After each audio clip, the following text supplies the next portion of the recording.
Hukum diatur menurut selera orang yang sedang berkuasa, maka yang benar bisa jadi salah, yang salah bisa jadi benar.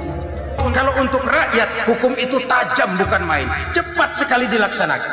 Tapi giliran menengah ke atas yang gedean dikit berbuat salah, hukum tompul.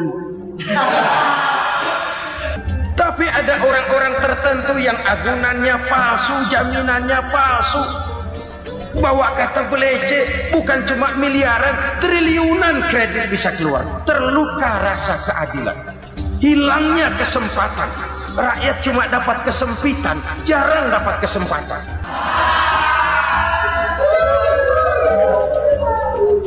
Penjara-penjara berdasi kepala botak yang menguras uang rakyat habis-habisan, enak saja melenggang dalam kehidupan ini. Makin terluka rasa keadilan rakyat. Wa ma hakamu bighairi ma anzalallah illa fasha fihimul faqru. Kalau hukum yang diterapkan sudah menyimpang dari keadilan yang diajarkan Allah, bertebaranlah kemiskinan di mana-mana. Assalamualaikum warahmatullahi wabarakatuh.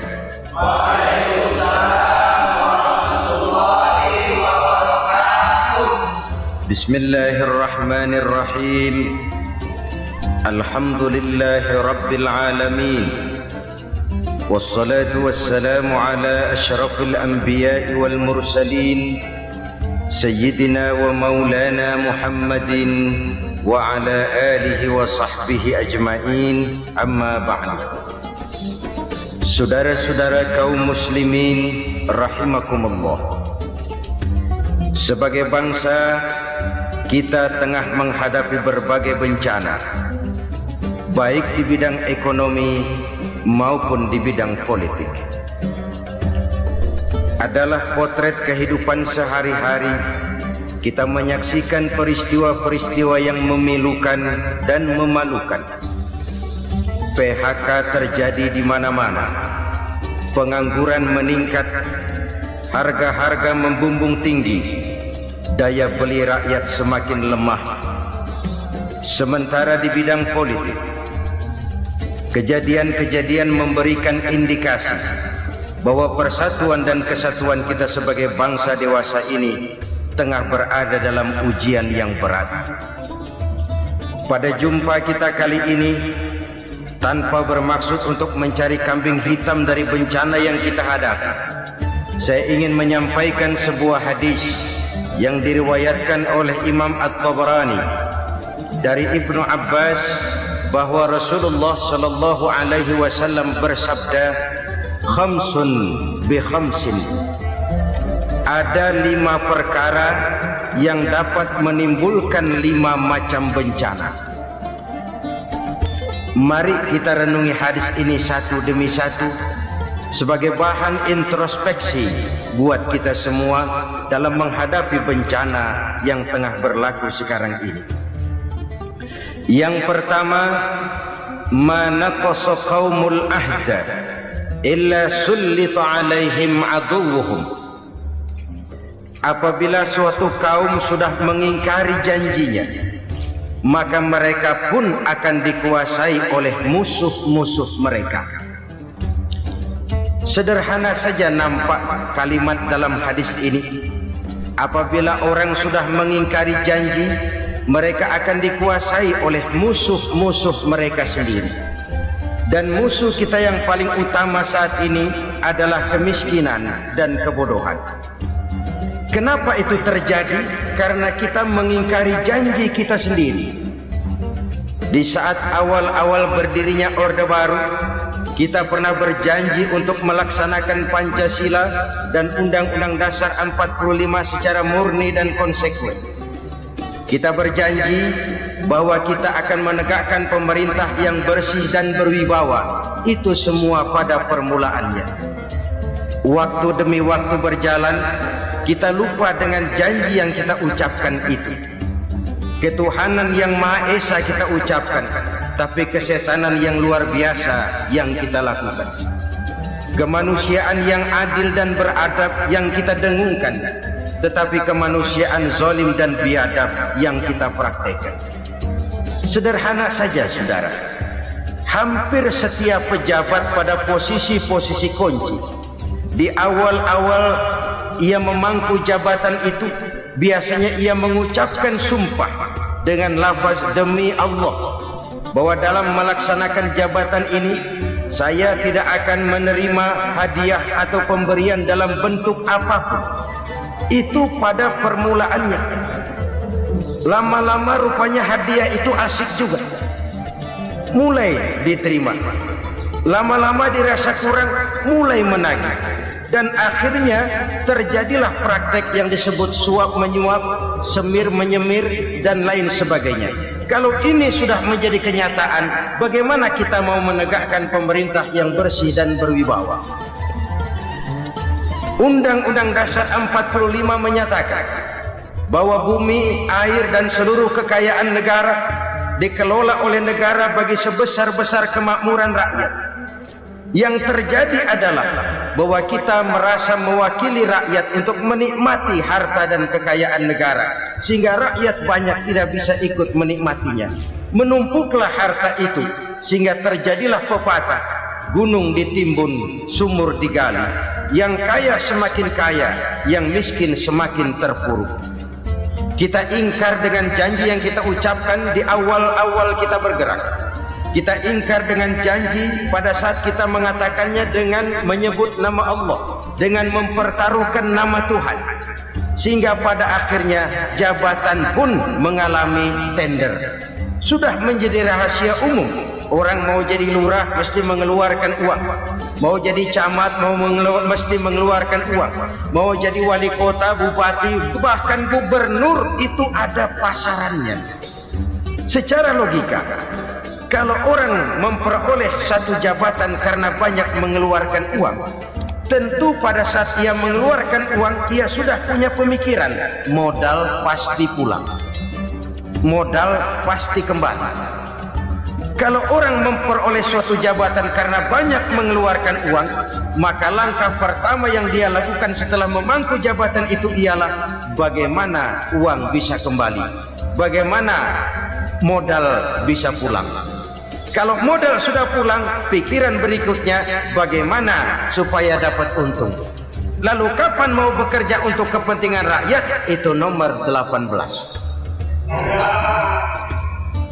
Kemudian kalau ada proyek-proyek besar, pertanyaannya ialah bukan apakah proyek ini bermanfaat bagi rakyat, apakah proyek ini layak untuk diteruskan, tetapi yang jadi pertanyaan paling utama ialah bagian saya berapa duit dari proyek ini. Kita bisa lihat proyek, mega proyek lahan 1 juta hektar di Kalimantan Tengah, triliunan rupiah, dan proyek itu gagal. SD Impres bulan ini diresmikan, bulan depan retak. Jembatan-jembatan bulan ini gunting pita, bulan depan runtuh. Kita ingkar dengan janji. Kita berkata kita bekerja untuk kepentingan rakyat, tapi kita tidak pernah mengenal rakyat itu. Apabila suatu kaum sudah mulai mengingkari janji, maka mereka akan dikuasai oleh musuh-musuh mereka. Akibatnya tersusunlah barisan-barisan sakit hati yang makin lama makin menjadi bola salju, menggelinding membesar, dan kemudian terjadilah hal-hal yang tidak kita inginkan lagi. Apabila suatu kaum sudah mengingkari janji, maka mereka akan dikuasai oleh musuh-musuh mereka. Ini penyebab bencana yang pertama. Kita tidak konsekuen. Tadinya kita dengan lantang teriak-teriak berantas korupsi, ganyang korupsi. Pada waktu kita belum mendapat kesempatan. Setelah kita naik punya kesempatan, rupanya korupsi enak juga dirasa. Terjadi pergeseran nilai, orang luntur, kehilangan idealisme awal.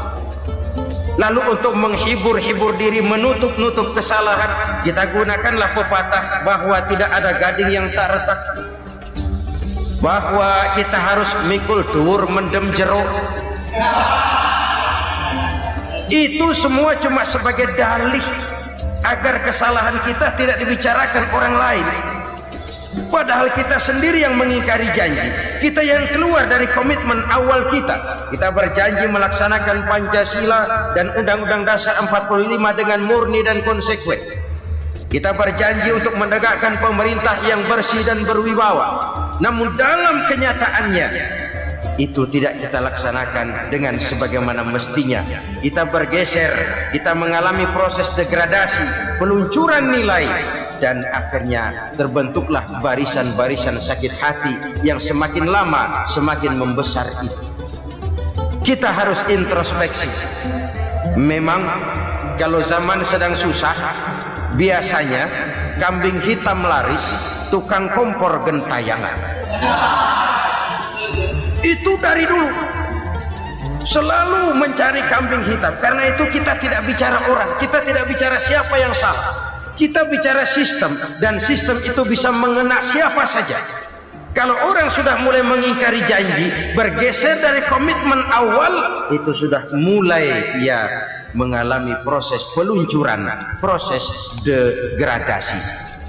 Ini penyebab yang pertama. Kita tidak lagi konsekuen bahwa bumi, air, sumber daya alam adalah milik negara, dikuasai oleh negara, digunakan bagi sebesar-besar kemakmuran rakyat.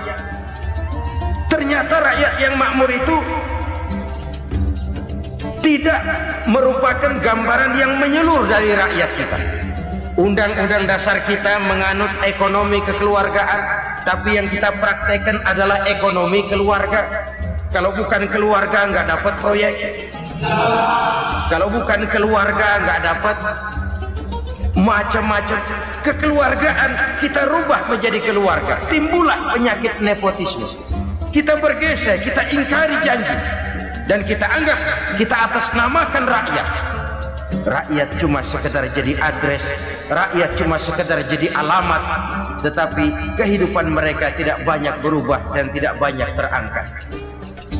Kaum muslimin rahimakumullah, ini penyakit yang pertama, penyebab bencana yang pertama. Yang kedua kata Nabi, wa ma hakamu bighairi ma anzalallah. Apabila hukum yang diterapkan sudah tidak lagi bersumber dari hukum Allah, illa fasha fihimul faqr, maka akan bertebaranlah kemiskinan di mana-mana. Ini artinya apa? Apabila hukum tinggal sebuah stempel, apabila hukum sudah diatur menurut kepentingan, apabila hukum sudah tidak lagi ditegakkan secara adil, maka kemiskinan merambah di mana-mana. Hukum diatur menurut selera orang yang sedang berkuasa, maka yang benar bisa jadi salah, yang salah bisa jadi benar.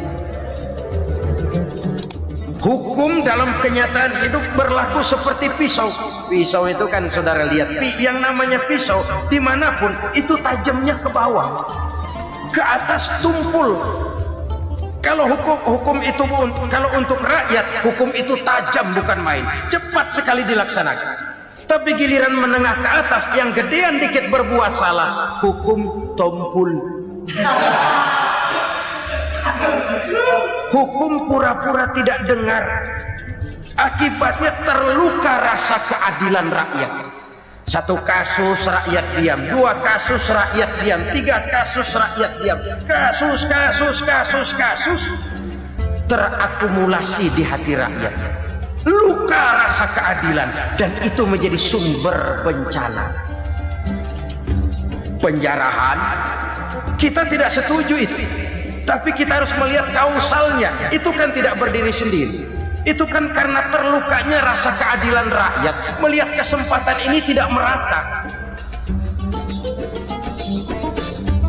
Kalau rakyat ini yang ngajukan kredit ke bank, walaupun jumlahnya cuma jutaan, ratusan ribu, susahnya 17 setan.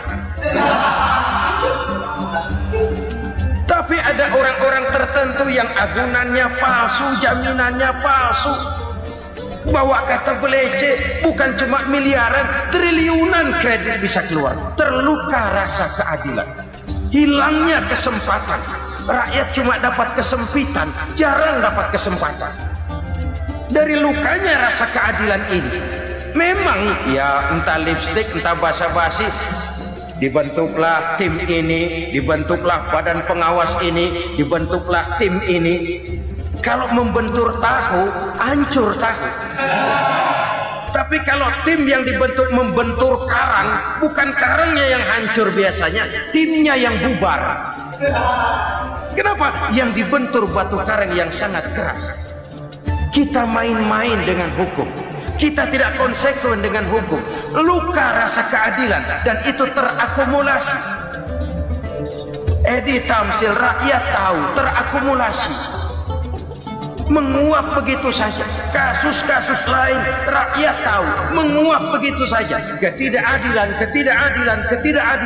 terakumulasi, mengendap di hati rakyat, menunggu ledakan. Pada saat sumbu meledak, rakyat tidak bisa dibendung lagi. Oke, kita tidak setuju dengan penjarahan, tapi jangan melihat itu sebagai peristiwa yang berdiri sendiri. Kenapa itu terjadi? Kausalnya kenapa? Oke, kita tidak setuju memang, tapi yang dijarah oleh rakyat kan memang cuma untuk perut. Yang dijarahkan beras, yang dijarahkan televisi, yang dijarahkan kulkas yang masih bisa dihitung, yang memang real untuk kebutuhan rakyat. Penjara-penjara berdasi kepala botak yang menguras uang rakyat habis-habisan, enak saja melenggang dalam kehidupan ini. Makin terluka rasa keadilan rakyat. Apabila hukum yang diterapkan sudah menyimpang dari keadilan yang diajarkan Allah, fasyafihimul fakru, bertebaranlah kemiskinan. Aneh, memalukan, memilukan. Sebuah negara agraris yang katanya pulaunya hijau royo-royo, Gemari Palau Jenawi Toto Tentem Kertora Harjo, yang tahun 93 pernah mendapat penghargaan dari FAO, Badan Pangan Sedunia, sebagai negara yang berhasil dalam swasembada pangan. Sekarang ini kita terpaksa betul beli beras dari Vietnam, beli beras ke Kamboja, beli kedelai dari Kamboja. Kenapa? Lahan sawah kita habis ditanami pabrik. Teknologi kita, teknologi loncatan yang non-applied, tidak terpakai oleh kita. Lantas lahan yang tidak bisa kita tanami, kita paksakan lahan-lahan gambut menjadi tanah pertanian yang subur dengan biaya triliunan, dan kita gagal. Kita cari jarum dan kapak hilang. Kita mau jadi negara industri dengan loncatan teknologi yang maju, kita lupakan pola pijak kita sebagai negara agraris, dan akhirnya kita kecolongan. Lihatlah dewasa ini, rakyat kita antri sembako di mana-mana. Di sebuah negara agraris, ketidakadilan melahirkan kemiskinan, kemiskinan moral dan kemiskinan material. Kemiskinan moral, rakyat nggak percaya lagi sama pejabat. Rakyat mengalami krisis figur. Orang ala lu ngomong dah sama ember.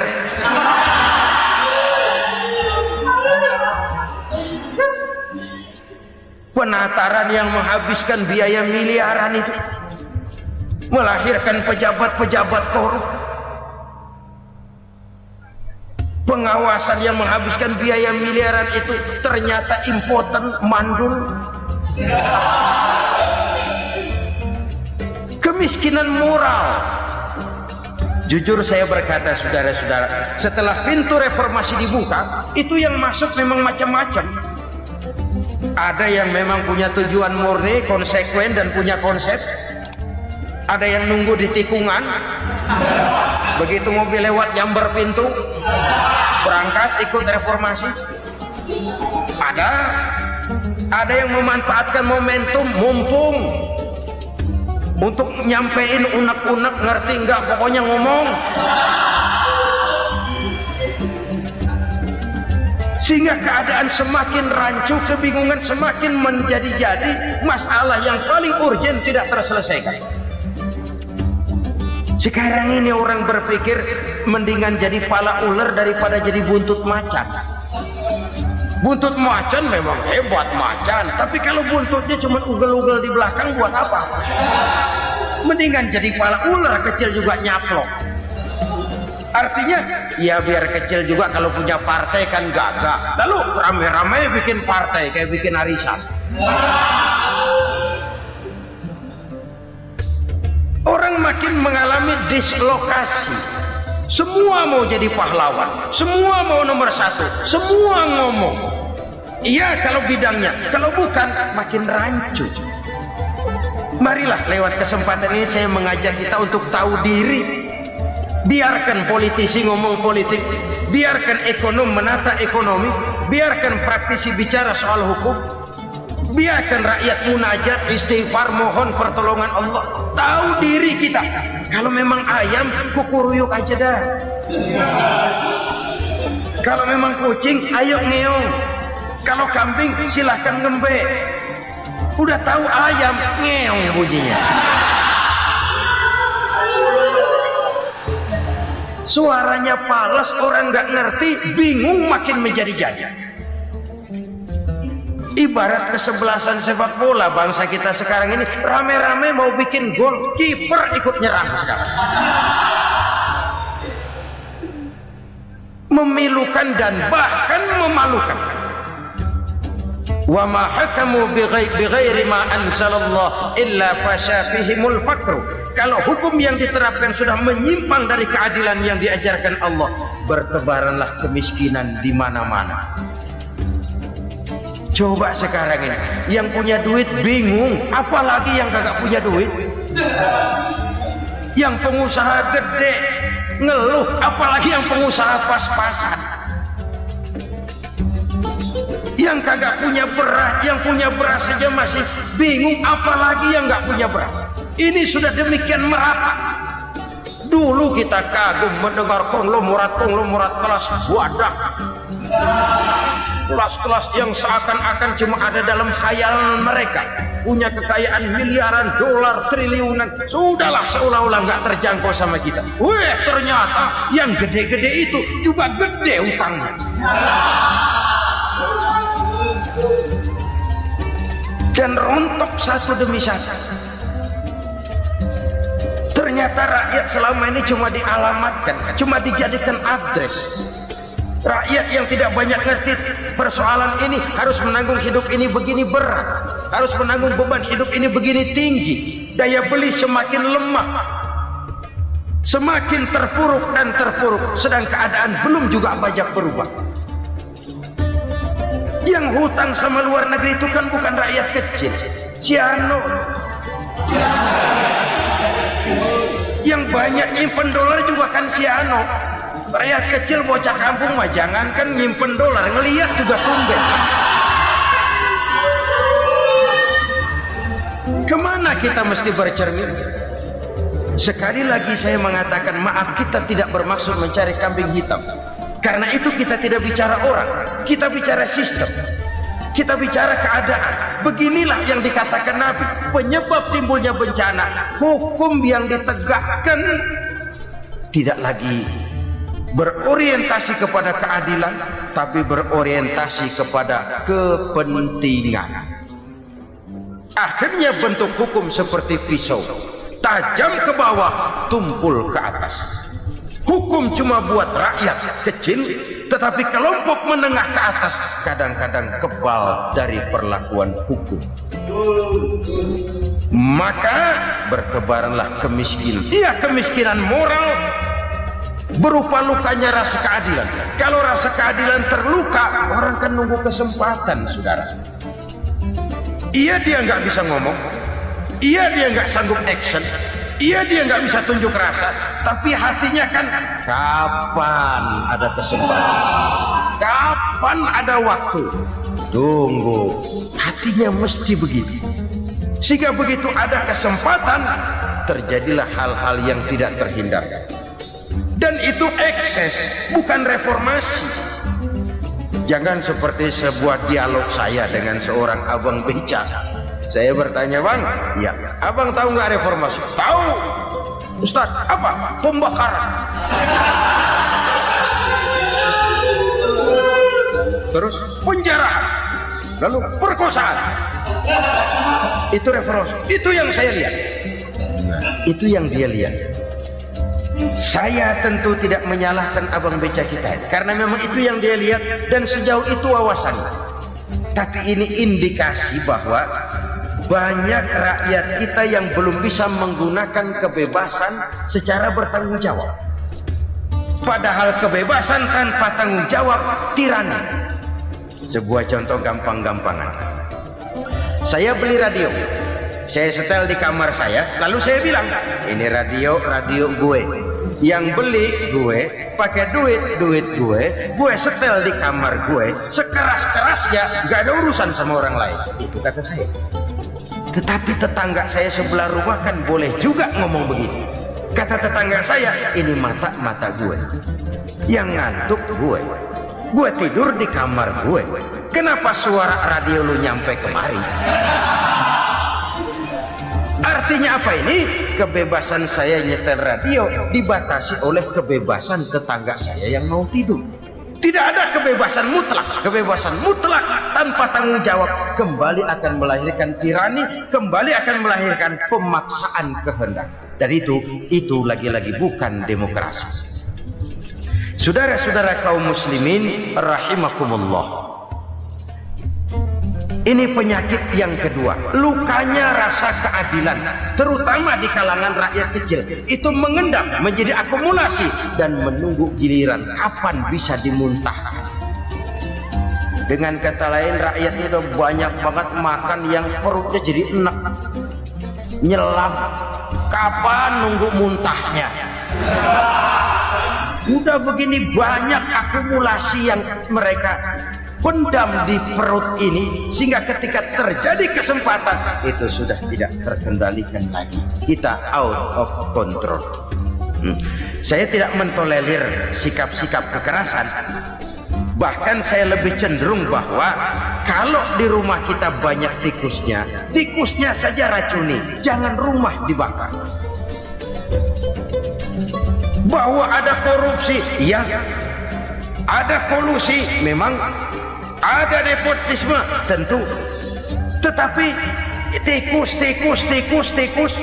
tikusnya saja racuni, jangan rumah dibakar. Masa mau ngusir tikus bakar rumah? Tikusnya lari, tikusnya selamat, rumahnya ewes-ewes.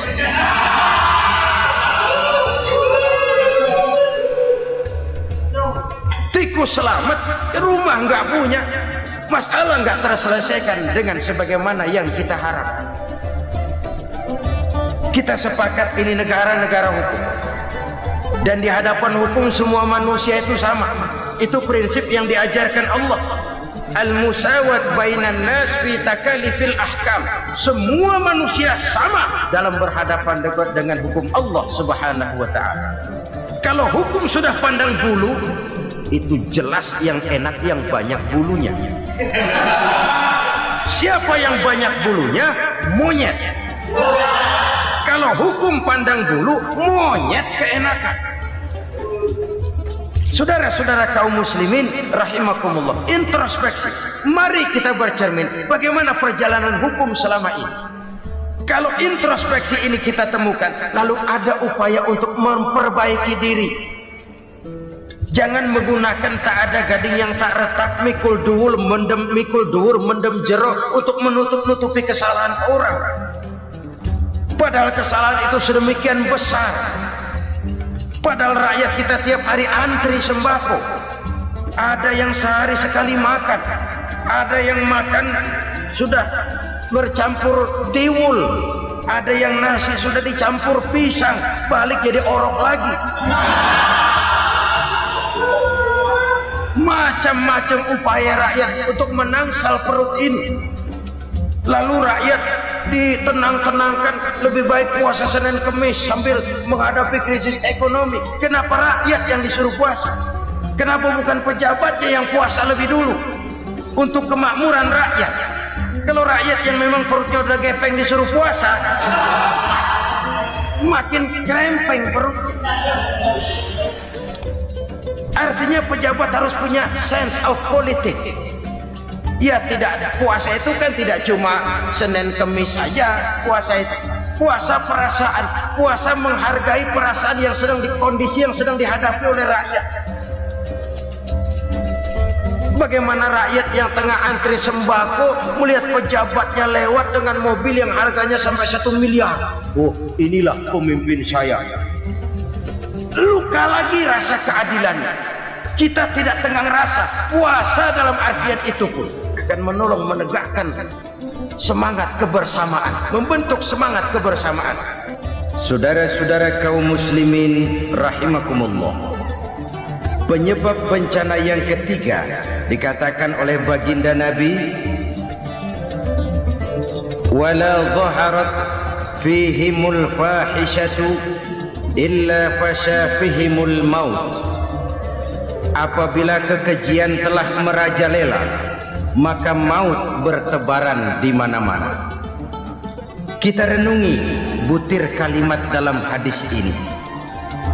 Apabila kekejian telah merajalela, maut bertebaran di mana-mana. Begitu murah arti sebuah kehidupan.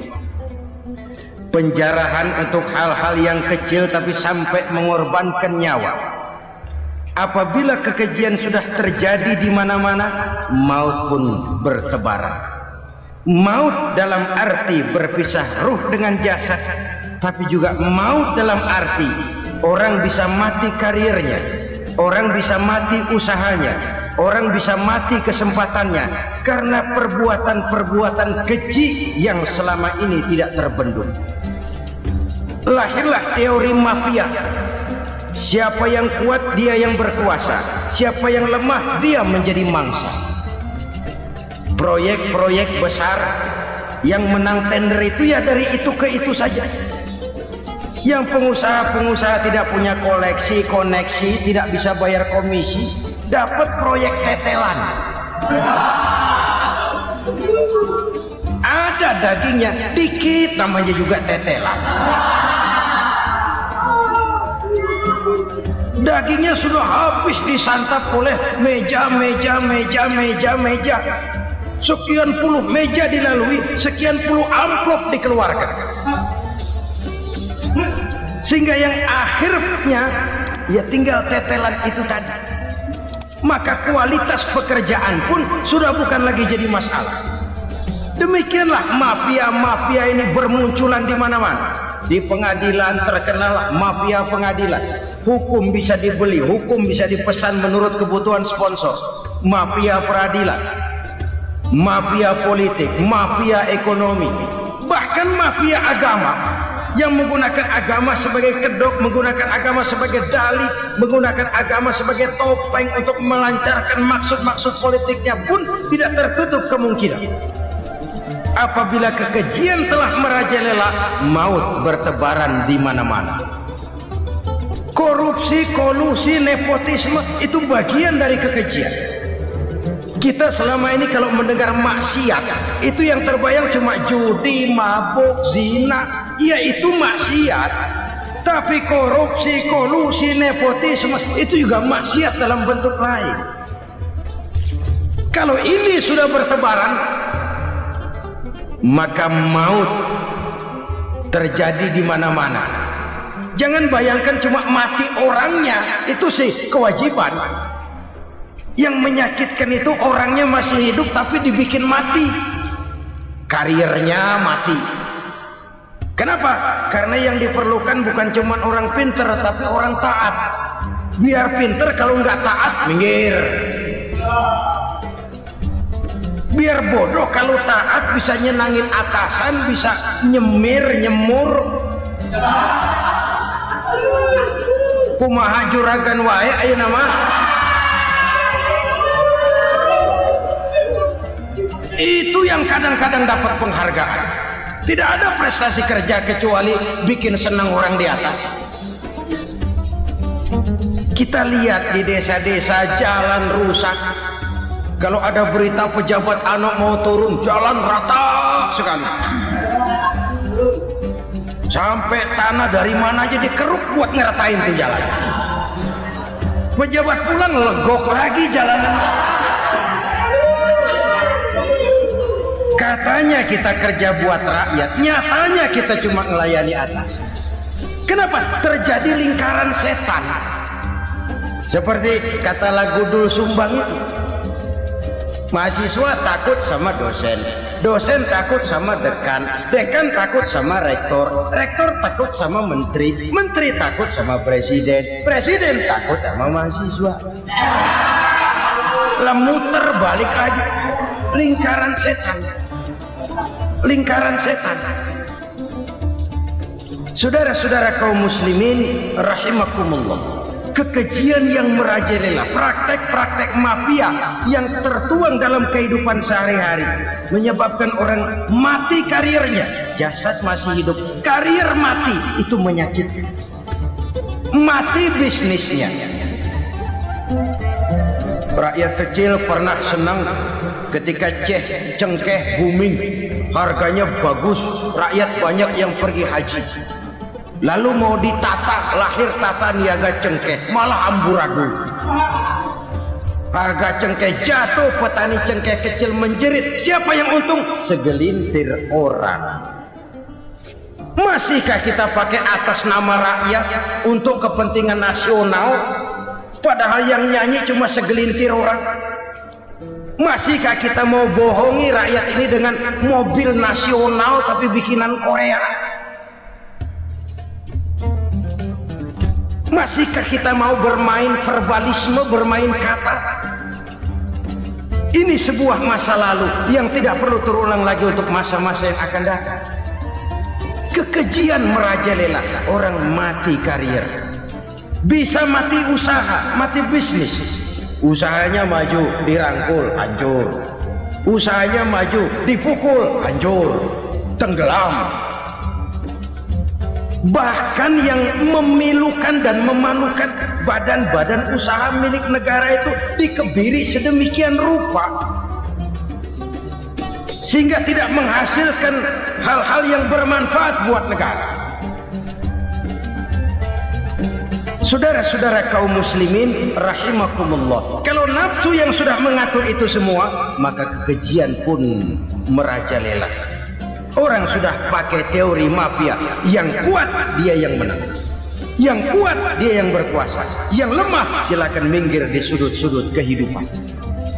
Kalau kekejian seperti ini merajalela, maut bertebaran di mana-mana. Banyak orang mati karirnya, banyak orang mati usahanya, banyak orang mati imajinasinya. Sekarang ini dalam dunia seni yang banyak karyawan seni, bukan seniman. Seniman itu kan dilahirkan, lain seniman, lain karyawan seni. Sekarang yang banyak karyawan seni, bukan seniman. Mati karir, mati imajinasi, mati improvisasi, sehingga kehidupan persis sinetron. Sinetron itu yang kita lihat rumah mewah, yang kita lihat rumah bagus.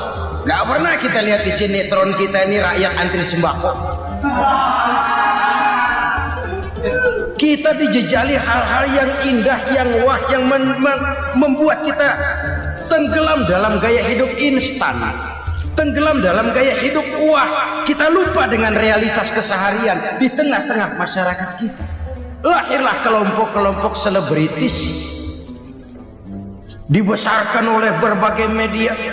Selebritis pilek aja masuk koran, pilek.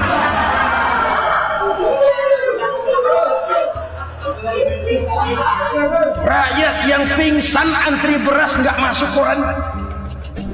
Rakyat yang semaput antri minyak nggak masuk koran. Selebritis panok masuk koran.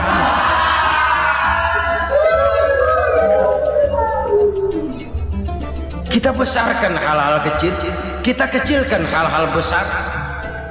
Karena apa? Kita mengejar oplah, kita profit oriented, tidak lagi berorientasi kepada realitas hidup yang kita hadapi ini. Kalau kekejian sudah merajalela, kata Nabi, maka maut bertebaran di mana-mana. Maut dalam artian maut, coba lihat sekarang begitu murah nyawanya. Karena 1000 perak orang mau nusuk bunuh. Karena beras seliter orang khilaf, begitu murah kehidupan. Tapi kekejian dalam bentuk korupsi, kolusi, nepotisme, kekejian dalam bentuk itu mematikan karier, mematikan bisnis, mematikan imajinasi, mematikan kreativitas. Itu juga maut dalam bentuk lain akibat kekejaman lain. Ini penyebab yang ketiga. Yang keempat, penyebab bencana menurut baginda Rasul, wala tukhfiful mikyala illa muni'un nabat. Apabila timbangan sudah dicurangi, maka tercegahlah tumbuh-tumbuhan. Apabila timbangan sudah mulai curang, maka terjadilah musim paceklik. Apabila bisnis sudah bergaya mafia tadi itu, kecurangan-kecurangan terjadi, tender di balik pintu, yang dimenangkan cuma kelompok-kelompok yang bisa memberikan presentasi yang besar, muni'un nabat, terjadilah paceklik. Paceklik, panen gagal, wereng, ya wereng, kemarau panjang, it's okay, air sulit, iya. Tetapi kan semua itu ada yang ngatur. Kemarau ada yang ngatur, belalang itu ada yang ngatur, air itu juga ada yang ngatur. Yang ngatur itu yang serba maha. Kalau ia murka melihat kecurangan timbangan, Allah itu kalau murka kan gampang saja, tinggal komandoin belalang, lang, hancurin pesawat. Konvoy belalang, konvoy. Allah tinggal ngutik. Angin El Nino mampir lo ke Indonesia, hujan nggak turun-turun, kemarau panjang. Jadi kalau musim kemarau kan namanya anginnya El Nino. Kalau musim hujan anginnya namanya La Nina. Cakep namanya, kejem orangnya. Saudara lihat Cina sekarang sedang kena La Nina, banjir besar, ribuan orang meninggal. Dia mah ribuan mati kagak berasa, rakyatnya miliaran. Bangladesh lagi ngalami La Nina, India lagi ngalami La Nina. Angin, hujan, kemarau, belalang itu kan ada yang ngendaliin. Kuncinya bukan di belalangnya, kuncinya bukan di peredaran matahari berputar, kuncinya di atas yang mengatur semua itu. Kalau timbangan sudah mulai curang, pengusaha sudah nggak mau jujur, apa enggak bikin perut jadi mual. Begitu rakyat antri sembako pingsan nggak dapat beras, sementara beras ditumpuk-tumpuk sampai membusuk. Kemana hati nuraninya? Kemana akal pikirannya? Kemana mereka yang berbuat atas nama rakyat tapi melihat rakyat susah tidak tergerak hatinya? Saudara-saudara kaum muslimin rahimakumullah, sekian dulu jumpa kita kali ini. Mudah-mudahan yang saya sampaikan dari hadis riwayat Imam Tabrani ini menjadi bahan introspeksi buat kita semua. Tidak akan seorang